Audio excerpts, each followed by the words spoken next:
네, 안녕하세요. 저 인하대학교 국제교류팀 조재선이라고 합니다. 최근 국내 신종 코로나 바이러스가 확산됨에 따라 여러분들을 직접 만나서 대면으로 설명회를 진행하지 못하고 비대면으로 진행하게 되어서 조금 아쉽게 생각하고 있습니다. 이번 설명회에서는 2021학년도 봄학기 파견을 희망하는 학생들을 대상으로 진행되는 설명회입니다. 프로그램 설명회 도중에는 프로그램에 대한 간략한 설명, 지원 자격, 선발 절차 및 제출 서류, 파견 대학을 고르는 법, 그리고 본교 및 외부에서 제공하는 교환학생 지원 제도, 그리고 지원 시 유의 사항에 대해서 설명드릴 예정입니다. 이제 설명회 진행하도록 하겠습니다. 인하대학교에서 운영하고 있는 국제교류학생 파견 프로그램이란 본교와 협정을 체결한 해외 자매 대학에 파견되어 한 개 학기 혹은 두 개 학기 동안 수학하고 취득한 학점을 우리 대학 학점으로 인정받을 수 있는 프로그램입니다. 네, 쉽게 설명을 드려서 우리 학교랑 자매 결연을 체결한 해외 대학에서 공부하는 프로그램이라고 생각을 하시면 될 것 같아요. 그래서 아무래도 저희가 운영하고 있는 프로그램이 좀 여러 가지가 있다 보니까 이걸 좀 구분해서 설명드리고자 합니다. 저희 학교에서 운영하는 국제교류학생 파견 프로그램은 등록금 납부 형식에 따라 본교 등록금 납부형 교환학생과 해외 대학 등록금 납부형 교환학생으로 구분이 되는데요. 일단 본교 등록금 납부형 교환학생의 경우는 해외 대학에서 이수하는 기간 동안 인하대학교에 등록금을 납부하고 해외 대학에는 등록금을 납부하지 않는 유형이라고 생각을 하시면 되고요. 해외 대학 등록금 납부형 교환학생의 경우 해외 대학에서 이수하는 기간 동안 해외 대학에 등록금을 납부하고 인하대학교에는 등록금을 납부하지 않는 교환학생 유형입니다. 이때 해외 대학 등록금 납부형 교환학생 같은 경우 인하대학교 등록금이 교환학생 장학금으로 면제되기 때문에 기타 다른 교내 장학금을 받고 계시거나 국가 장학금을 받고 계실 경우에는 수혜가 불가능하다는 점을 꼭 유의하셨으면 좋겠습니다. 네, 하고 프로그램의 유형에 따라서 파견 교환학생, 그리고 기타 연수, 복수학위, 그리고 SAF 방문 학생으로 나뉘는데요. 파견 교환학생 같은 경우에는 여러분들이 일반적으로 생각하시는 교환학생이라고 생각을 하시면 될 것 같고요.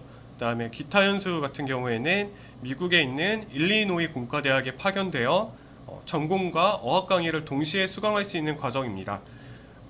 이 기타 연수 과정 같은 경우에는 학생께서 희망하시는 경우에 하나요.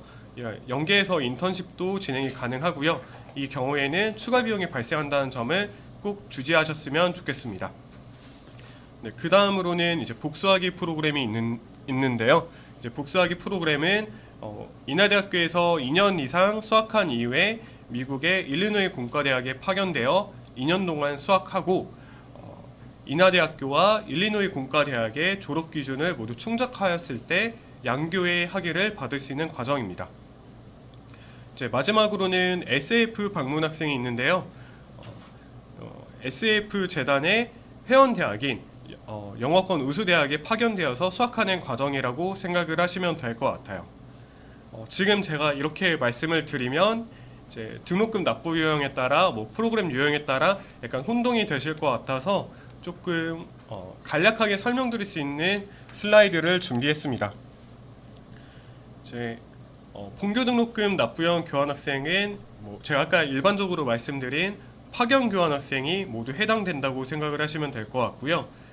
아까 설명드린 기타 연수, 그리고 복수학위, SAF 방문학생, 그리고 파견 교환학생 중 미주나 대항주권 대학의 경우에는 해외 대학 등록금 납부형인 경우가 있습니다. 이렇게 말씀드리면 파견 교환학생도 그러면 본교 등록금 납부형과 해외 대학 등록금 납부형을 어떻게 구분할까요? 라고 질문하시는 학생들이 있을 텐데요. 네, 저희가 공지사항에 올려놓은 공고 안에 들어있는 대학 리스트를 확인하시면 저희가 칼럼을 따로 만들어서 각 대학별로 이제 해외 등록금 납부형 교환학생과 본교 등록금 납부형 교환학생을 전부 다 기재해 놨습니다. 이거를 참고하셔서 지원을 하시면 될 것 같아요. 그렇다면 이제 이런 국제교류학생 프로그램에 어떤 학생이 지원할 수 있는지 설명드릴 텐데요. 일단 가장 기본적으로는 인하대학교에서 최소 1년 이상 이수하신 학생만 지원하실 수 있습니다. 이제 지원하실 수 있는데 예정이라는 단서가 붙는데요. 만약에 학생께서 예를 들어 1학년 1학기까지 이수하시고 현재 1학년 2학기를 재학 중인 경우에도 지원이 가능합니다.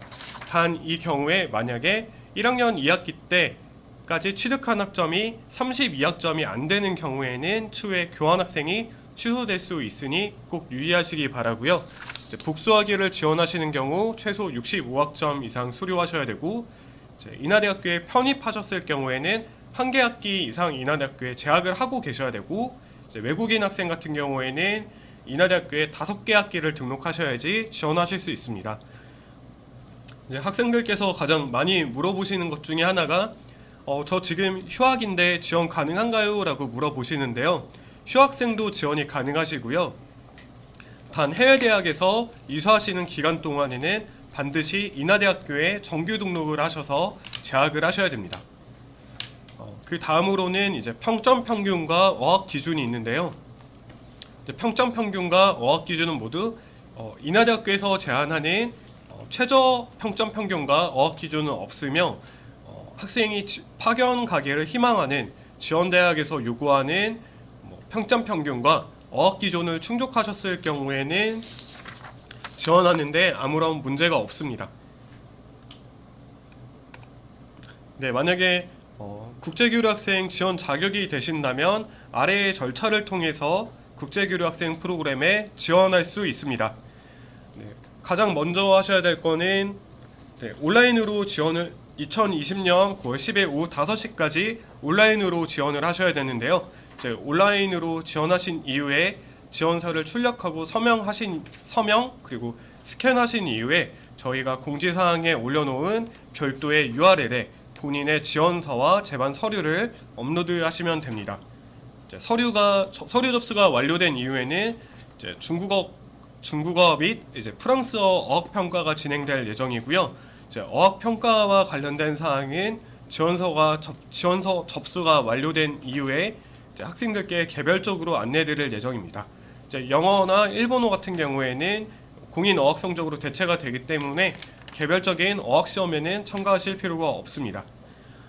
이렇게 어학 시험이 끝나고 나면은 예비 합격자 발표는 2020년 9월 16일 오후 5시에 예정되어 있습니다.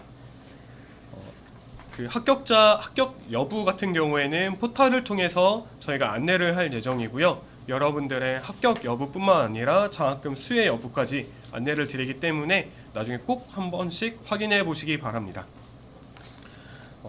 예비 합격자로 선정이 되시면은 저희 국제교육팀 각 담당 선생님들께서 예비 합격자분들이 준비해야 되는 것들에 대해서 설명을 드릴 텐데요. 이제 그런 설명을 듣고 나서 해외 대학에서 요청하는 서류를 모두 작성하셔서 제출을 하시면 추후 해외 대학에서 여러분들의 서류를 심사한 이후에 최종적으로 합격인지 이제 불합격인지 결과를 통보하게 됩니다. 만약에 해외 대학의 최종 심사에 합격을 하셨다면 이제 입학 허가서라는 서류를 이제 수령하시게 될 거고, 이제 비자를 준비하고 이제 항공권을 예매하는 등 이제 출국을 본격적으로 준비하시면 됩니다. 여기에서 아마 예비 합격자라고 저희가 예비 합격자라는 문구를 써서 조금 당황스러운 학생들도 있을 텐데요. 이제 인하대학교에서 운영하는 전형에 합격하였더라도 해외 대학의 심사에 따라 탈락할 가능성이 존재하기 때문에 저희가 예비 합격자라는 말을 사용하고 있고요. 사실상 예비 합격자로 선정된 이후에 해외 대학의 심사에 떨어지는 경우가 많지는 않지만 해외 대학에서 요청하는 서류를 조금 소홀히 준비하거나 상대 대학의 지원 자격에 부합하지 않는 경우에 정말 일부 인원만 이제 탈락하는 경우가 있으니까 탈락하는 경우가 있어서 이렇게 예비 합격자라는 문구를 사용하고 있습니다. 네, 온라인으로 이제 지원하시고 지원 서류를 스캔하여 업로드하실 때에는 이제 인하대학교 포털에서 작성하신 국제교류학생 지원서, 그리고 같이 작성하신 수학계획서, 그리고 서약서를 이제 출력하셔서 서명하시고 스캔하셔서 업로드하셔야 되고요. 꼭 지원을 하실 때에는 공인어학 성적 증명서 사본 일부를 스캔하셔서 제출하셔야 됩니다. 아마 이제 지원서를 출력하시면 이제 우측 하단에 이제 학과장님 서명을 받는 란이 있을 텐데요. 최근 이제 코로나 바이러스가 확산됨에 따라서 조금 더 비대면으로 진행하기 위해서 일단 학과장님 서명란은 저희가 생략을 하고 진행을 하는 식으로 생략을 하고 이제 진행을 할 예정이고요. 추후에 합격을 통지받고 이제 출국이 확정되었을 때 학생들께 해당과 관련된 사항을 추후에 별도로 안내드릴 예정입니다. 이제 서류를 제출하시고 나면은 저희가 제출하신 서류를 기반으로 이제 평가를 하게 될 텐데요. 이제 평가라는 기준은 총평점, 누적평균, 쉽게 말해서 여러분들이 입학해서부터 2020학년도 여름 계절학기까지의 성적이 모두 포함된 평점 평균, 그리고 공인 어학 성적, 그리고 수학 계획서를 토대로 여러분들을 평가할 예정입니다. 각 항목의 반영 비중은 40%, 30%, 30%라고 생각을 하시면 될 것 같고요. 누적 평점 평균이나 공인 어학 성적, 그리고 수학 계획서에 따른 별도 가점이나 가중치는 존재하지 않습니다. 혹시 지금까지 제가 설명드린 것 중에 혹시 질문 사항이 있으시면 지금 채팅창에 올려주시면 저희가 지금 바로 확인해서 답변 바로 드리도록 하겠습니다. 네, 지금 확인하고 있는데요. 잠시만요. 일단 수수킴 학생께서 올려주신 질문이 이제 8월 30일 날 토익 시험에 응시하셨는데 성적이 딱 9월 10일에 나오는 경우 성적이 미리 준비되지 못할 경우에는 어떡하나요? 라고 질문을 하셨는데요. 토익 시험 성적 발표가 아마 오전 7시에 나올 거고요. 제가 국제교류팀에서 근무한 이후로 토익 성적 발표가 조금 늦게 나는 경우는 없었던 것 같아요. 그래서 일단은 수학 계획서를 작성하는데 가장 오랜 시간이 걸리기 때문에 수학 계획서를 먼저 워드 파일이나 한글로 작성해 놓으신 이후에 10일 날 이제 지원만 하시고 제출만 하시면 될 것 같습니다. 이제 수학 계획서의 경우 다음 질문은 김가영 학생께서 말씀해 주신 건데 수학계획서의 경우 해당 학교의 커리큘럼을 참고해서 쓰면 되는 건가요? 라고 질문을 해주셨는데요. 이제 수학계획서에는 기본적으로 학생께서 교환학생을 지원하시는 동기, 이제 교환학생을 통해 이제 얻고자 하는 바, 그리고 해외에서의 본인이 어떤 과목을 수강하고 본인이 이제 학업적으로 어떤 목표가 있는지 또는 생활적으로 어떤 목표가 있는지 정도를 작성해 주시면은 저희가 그것을 토대로 평가를 하게 될 것 같습니다. 그 수학 계획서에 대한 이제 별도 가이드라인은 저희가 제공하지 않고 있고요. 자유롭게 작성을 하시면 됩니다. 그 다음 질문은 김은비 학생께서 해주셨는데요. 중국으로 교환학생을 희망하는 학생입니다. 공인어학 성적 반영 비율이 30%라면 이제 9월 10일에 보는 어학시험엔 선발에 영향을 미치지 않는 건가요? 이제 중국권이나 이제 프랑스 어학평가를 보는 학생들께서는 공인어학 성적으로 저희가 점수를 환산하지 않고요. 이제 중국어의 경우 9월 10일에 진행되는 중국어 어학평가가 중국어 어학평가가 30% 반영되어서 저희가 선발을 하고 있습니다. 다음에 찬 K 학생, 제출 서류를 스캔해서 업로드하는 방식이면 어학 성적 증명서 같은 경우는 굳이 사본을 스캔할 필요가 없이 원본을 바로 스캔해서 업로드해도 되는 건가요? 네, 맞습니다. 그냥 원본 스캔하셔서 업로드하셔도 됩니다. 그 다음에 이제 정희령 학생께서 질문하신 건데요. 이제 파견 교환 학생은 한 개 학기 혹은 2개 학기 동안 다녀올 수 있다고 하셨는데 기간은 학생이 선택 가능한 건가요? 네, 학생께서 이제 선택을 하실 수 있고요. 저희가 이제 뒷부분에서 다시 설명을 드릴 텐데, 이제 각 학교마다 한 개 학기만 파견이 가능한 학교가 있고, 이제 두 개 학기가 파견이 가능한 학교가 있고, 또 일부 대학에는 뭐 두 개 학기, 한 개 학기 혹은 두 개 학기 상관없이 지원할 수 있는 대학이 있고요. 뒤에 파견 대학 리스트를 보면서 제가 다시 한번 설명을 드리도록 하겠습니다. 그 다음 질문은 이제 윤재원 학생께서 질문해 주셨는데요. 이제 수학계획서는 어떻게 작성하나요? 혹시 샘플 자료를 볼 수 있는지요? 이제 수학계획서 관련된 거는 아까도 질문을 해주셨는데 이제 저희 해외 파견 국제교류 학생 프로그램에 지원하는 동기, 그리고 프로그램을 통해서 본인이 얻고자 하는 뭐 학업적인 목표, 그리고 뭐 생활적인 목표, 그리고 기타 목표 이런 것들을 정해서 작성해 주시면 되고요. 좀 이와 관련된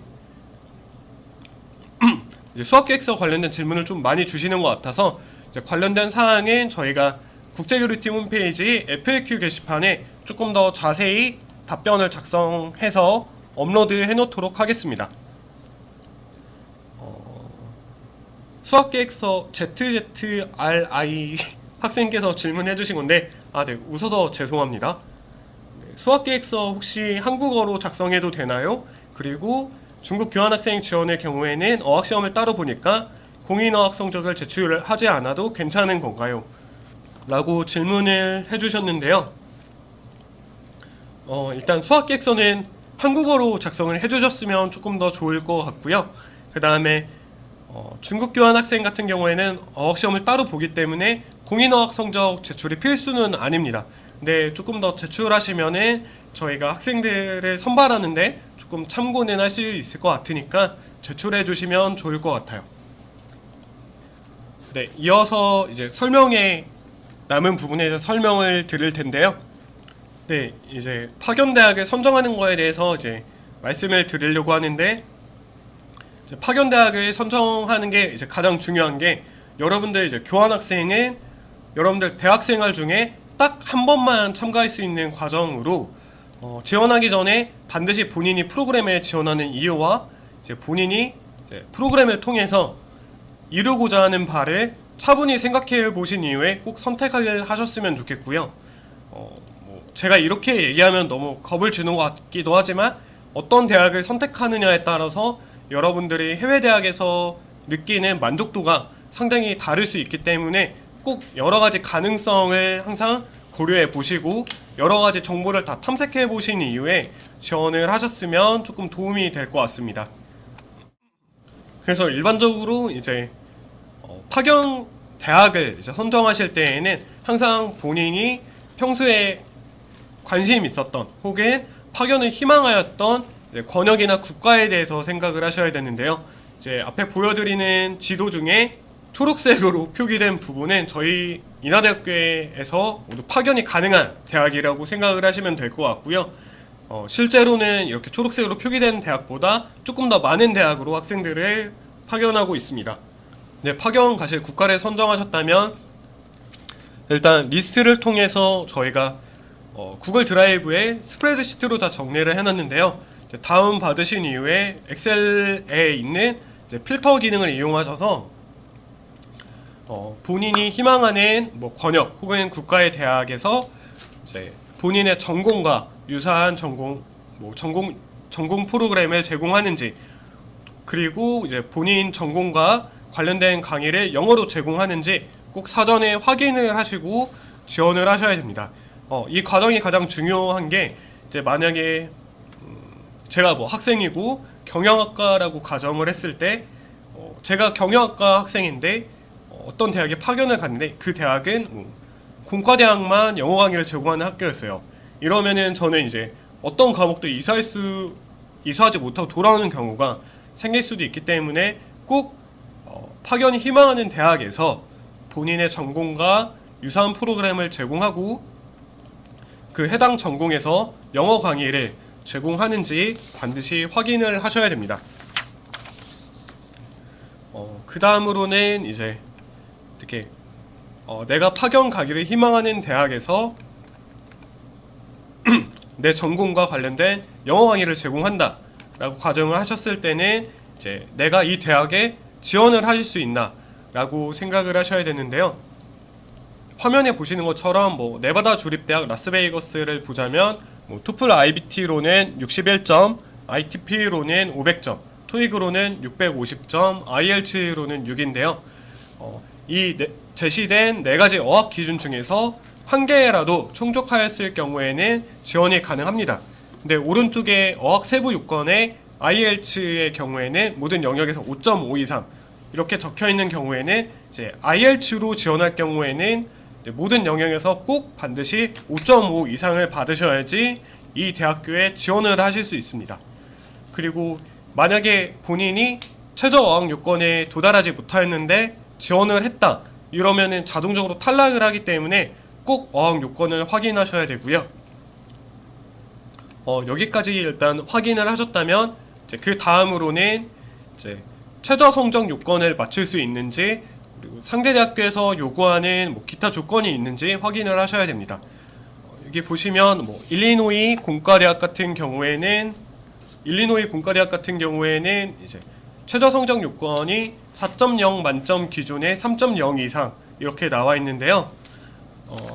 있고 최저 이수학기가 4개 학기여야 한다 이렇게 나와 있으면 내 인하대학교 성적이 4.0으로 환산했을 때 3.0이 넘는지 그리고 내가 지원하는 당시에 인하대학교에서 4개 학기를 이수하였는지 꼭 확인을 하셔야 되고 뭐 기타 요건에 뭐 인하대 주전공과 그 대학교에 지원한 전공이 정확하게 일치하여야 함 이렇게 적혀 있다면 꼭 인하대학교 전공과 상대대학교에 지원하는 전공이 동일해야 합니다.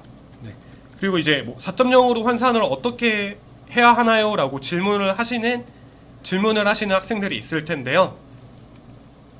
그 인하대학 4.0으로 환산한 성적은 본교 증명발급 사이트에서 증명서를 발급받아서 확인이 가능하기 때문에 꼭 확인하시고 지원을 하셨으면 좋겠고 이제 증명발급 사이트 같은 경우에는 그 네이버 초록창에 인하대 증명발급이라고 치면은 아마 증명발급 사이트가 나올 겁니다.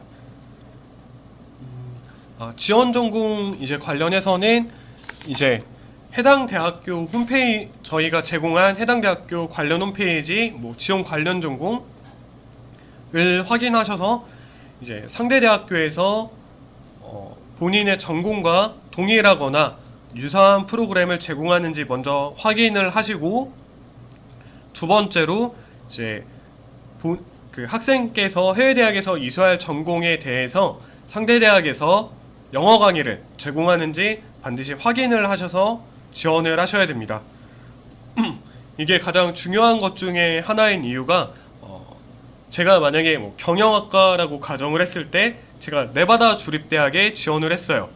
근데 알고 보니까 뭐 그 대학에서는 이제 경영학과가 없었고 영어 강의 공학 계열에 관해서만 뭐 영어로 강의를 제공한다고 하면 저는 제 전공과 관련된 강의를 이제 하나도 들을 수 없기 때문에 조금 교환학생과 관련된 게 전부 다 꼬이는 상황이 발생할 수도 있거든요. 그러니까 꼭 반드시 지원을 하실 때에는 내가 파견을 희망하는 대학에서 파견을 희망하는 대학에서 내 전공과 동일하거나 유사한 전공을 제공하는지, 그 다음에 그 해당 전공에서 영어 강의를 제공하는지 먼저 사전에 반드시 확인을 하시기 바랍니다. 이 과정까지 전부 다 오시면은 이제 선택지가 여러분들께서 선택하신 사항이 상당히 작게 줄어들었을 거고요. 이제 한 5개에서 6개 정도 선택지가 나왔다라면 조금 더 자세한 정보를 찾아보시는 거를 추천드리는데요. 저희 인하대학교 국제처 홈페이지에 들어가셔서 해외 파견 메뉴에 라이프 앳 월드 메뉴에 이제 교환학생 체험기를 클릭하시면 네, 여태까지 교환학생 프로그램에 참가했던 인하대학교 학생들의 저희가 체험 수기를 전부 다 올려놨습니다.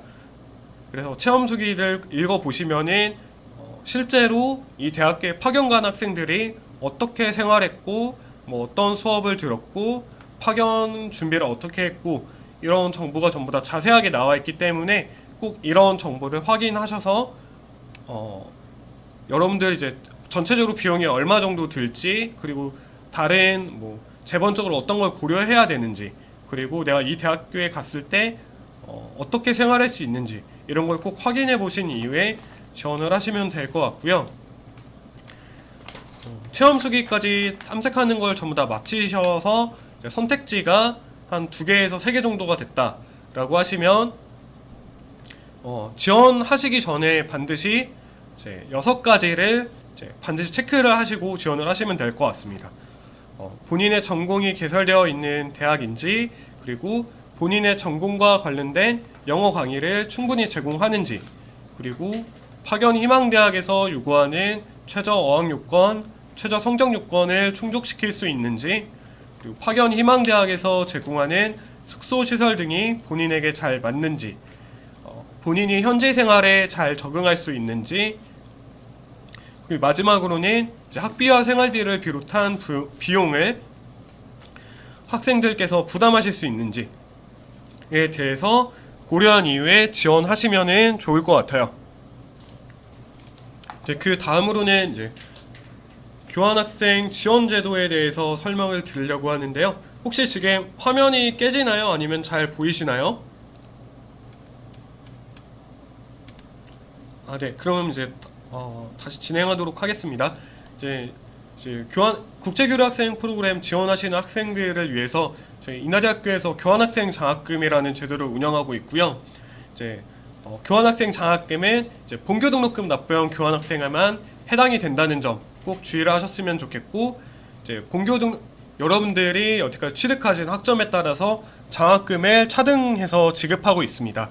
이제 성적 기준은 여러분들이 지원 당시 그리고 선발 당시의 성적 기준이라고 보시면 될 것 같고요. 쉽게 얘기해서 입학하신 이후부터 2020학년도 여름 계절학기 성적까지 포함된다고 생각을 하시면 되고요. 만약에 본인의 평점 평균이 4.0 이상이었을 경우 이제 수업료의 3분의 2가 면제되고, 본인의 평점 평균이 3.50에서 3.99다. 그러면 수업료 3분의 1이 면제될 거고, 이제 3.0 이상이다. 이러면 이제 학비 보조 장학금을 파견 1차 학기에는 수혜받게 되실 거고요. 이제 학비 보조 장학금은 약 75만 원 상당에 해당하는 금액이라고 생각하시면 되고요. 만약에 2개 학기를 파견 가신 경우에는 학비 보조 장학금만 지급이 가능합니다. 이제 교환학생 장학금 같은 경우에는 여러분들이 별도의 지원을 하지 않으셔도 우리 학교 프로그램 지원 시 자동적으로 신청돼서 저희가 이제 산정을 하고 있고요. 본인의 장학금 수혜 여부는 예비 합격자 발표 시에 이제 합격을 확인하면서 동시에 확인하실 수 있습니다. 지금 제가 생각하기로는 교환학생 장학금을 받는데 다른 장학금 받을 수 있어요라고 문의를 하시는 학생들이 있을 것 같은데요. 그 사항에 대해서는 뒤로 따로 준비했기 때문에 뒤에 설명을 드릴게요. 네, 두 번째로는 이제 외부에서 제공하는 장학제도에 대해서 설명을 드릴 텐데, 첫 번째로는 미래셋 해외교환 장학생이라는 제도가 있습니다. 아마 교환학생에 관심을 가지셨다면 한 번씩은 다 들어보셨을 텐데요. 미래셋 박현주 재단에서 운영하는 장학금 제도로 매년 이제 350명가량 학생을 선발하고 있고요. 만약 선발되신 경우에는 이제 미주 및 유럽권에는 한 개 학기에 700만 원 정도, 그리고 아시아권 대학에 파견 가시는 경우에는 한 개 학기에 500만 원 정도 지급을 하고 있고, 파견 기간이 1년이던 한 개 학기던 딱 1회만 지급하는 걸로 알고 있습니다. 이제 선발하는 절차는 이제 온라인 지원을 하시고 지원서를 국제교류팀에 제출하시면은 저희 이제 인하대학교 국제교류팀과 미래셋 박현주 재단에서 심사를 진행한 이후에 합격자를 발표하고 있고요. 이제 아직 2021학년도 봄학기 선발과 관련된 사항은 아직 결정된 게 없기 때문에 이제 결정된 이후에 저희가 국제교류팀 홈페이지에 관련된 사항을 공지로 게재할 예정입니다. 네, 그 다음으로는 이제 ETS 코리아에서 운영하는 토플 장학금이 있는데요. 제 ETS 코리아에서 이제 교환학생을 지원하기 위해서 이제 인하대학교 학생 중에 이제 한 명을 선발을 해서 약 100만 원에 상당하는 금액을 이제 장학금으로 지급하고 있습니다. 그 대신 이제 지원 자격 같은 경우에는 토플 IBT 성적을 보유하신 학생만 지원이 가능하고요. 처음에 지원을 하실 때 토플 IBT 성적을 보유하신 걸로 지원을 하시면은 저희가 자동적으로 점수를 산정해서 이제 수혜자를 저희가 수혜자께 나중에 추후에 별도로 안내를 드리고 있습니다. 네. 이제 마지막으로 유의사항에 대해서 안내를 드릴 텐데요. 혹시 뭐 한국이나 여러분들이 파견 가시는 국가 내 신종 코로나 바이러스가 확산되는 경우 파견이 향후에 이제 학생의 의사와 상관없이 취소될 수도 있고, 이제 파견 대학의 사정에 따라 파견 연기가 불가능할 수 있기 때문에 꼭 유의하셨으면 좋겠습니다. 네, 그럼 이제 일반적인 유의사항에 대해서 설명을 드릴 텐데요. 네, 먼저 지원 자격 관련해서는 여러분들이 해외 대학에서 이수를 하는 학기가 정규 등록 7차 학기 혹은 정규 등록 8차 학기, 쉽게 말해서 4학년 1학기, 4학년 2학기일 경우에는 2개 학기 파견은 가실 수 없습니다. 그리고 혹시 파견 가시는 학기가 정규 등록 8차 학기, 4학년 2학기이신 경우에는 꼭 지원 전에 국제교류팀으로 이제 문의를 주시면 저희가 관련된 사항에 대해서 조금 더 자세히 설명드리도록 하겠습니다. 그 다음에 이제 일부 학생 중에 해외 대학에서 파견 가신 이후에 이제 휴학을 하시는 경우가 있는데요. 이제 파견 도중에 휴학을 하시는 경우에는 교환학생 자격이 박탈되고, 혹 이제 교환학생 장학금을 수혜 받으셨다면 환수 조치가 되기 때문에 되도록이면 이제 파견 가신 이후에는 휴학을 하지 않으셨으면 좋을 것 같습니다. 그 다음에 이제 해외 대학에 파견 가신 이후에 수학 기간을 1년 가신 학생의 경우에는 한 개 학기로 단축할 수가 있기 때문에 만약에 단축할 수 있고요. 그 다음에 한 개 학기 파견을 갔다가 내가 여기가 너무 이 국가와 이 대학이 너무 좋아서 한 개 학기 더 있고 싶다 라고 했을 때 수학 기간 연장은 반드시 절대 불가능하기 때문에 내가 한 개 학기를 갈지 2개 학기를 갈지 결정을 못 하셨다면 꼭 반드시 2개 학기를 지원하는 것을 추천드립니다. 네, 지원서 입력하실 때 아마 1지망부터 5지망까지 입력을 하시게 될 텐데요. 이제 모든 지원 학생들께서는 5지망까지 선택이 가능하고 1지망은 필수적으로 입력을 하시되 나는 1지망 대학만 파견을 희망한다 하셨을 경우에는 2지망부터 5지망까지는 비워두셔도 됩니다. 그리고 이제 내가 이 대학에 파견 가서 수업을 들었을 때 전공 수업을 인정받을 수 있어요? 전공으로 인정받을 수 있는지 혹은 학점을 채울 수 있는지의 문제는 이제 저희 국제교류팀에서 관할하는 담당하는 업무가 아니라 이제 소속 학과의 학과장님께서 결정하시는 사항이기 때문에 소속 학과의 학과장님 혹은 지도교수님과 상담 후에 꼭 결정을 하셨으면 좋겠습니다. 저희가 파견 대상자를 선발할 때에는 혹시 적격자가 없는 경우는 제가 선발을 안 할 수도 있고요.